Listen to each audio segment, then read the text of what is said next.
നമസ്കാരം. ഇന്ന് മുരിങ്ങയില തേങ്ങ വറുത്തരച്ച് സാമ്പാർ ഉണ്ടാക്കാം. അതിനുവേണ്ടി കുറച്ച് മുരിങ്ങയില റെഡിയാക്കി വെച്ചിട്ടുണ്ട്. 50 ഗ്രാം തുവരപ്പരിപ്പ് കഴുകി, 2 തക്കാളി, 3 പച്ചമുളക്, 2 വലിയ ഉള്ളി അരിഞ്ഞു വെച്ച് എല്ലാം കൂടി കുക്കറിൽ കഴുകിയിട്ട് 1/4 ടീസ്പൂൺ മഞ്ഞൾപ്പൊടി, ആവശ്യത്തിന് വെള്ളമൊഴിച്ച് വേവിച്ചെടുക്കാം.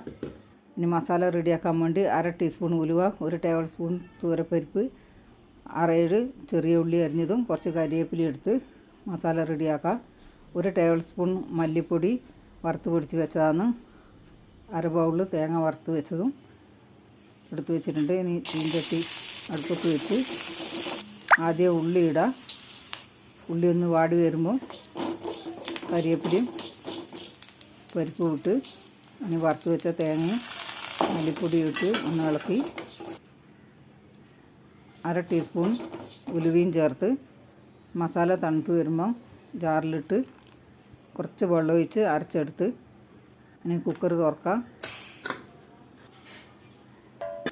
പരിപ്പിൽ നല്ലപോലെ വെന്ത് മുരിങ്ങയില ഇട്ട് ഇനി അരച്ച് വെച്ച മസാല ചേർത്ത് കൊടുക്കാം. ജാറിൽ കുറച്ച് വെള്ളം ഒഴിച്ച് അത് ഒഴിച്ച്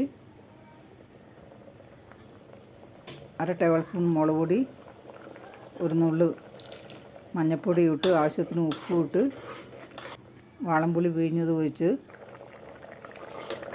നല്ലപോലെ തിളച്ച് സാമ്പാർ റെഡി ആയിട്ടുണ്ട്. ചീഞ്ചട്ടി അടുപ്പത്ത് വെച്ച് കുറച്ച് കടുക്, 2 വറ്റൽമുളകും ഇട്ട് ഇനി കടുക് വറുക്കാം. സൂപ്പർ സാമ്പാർ റെഡി ആയിട്ടുണ്ട്. നിങ്ങളും ഉണ്ടാക്കി നോക്കണേ.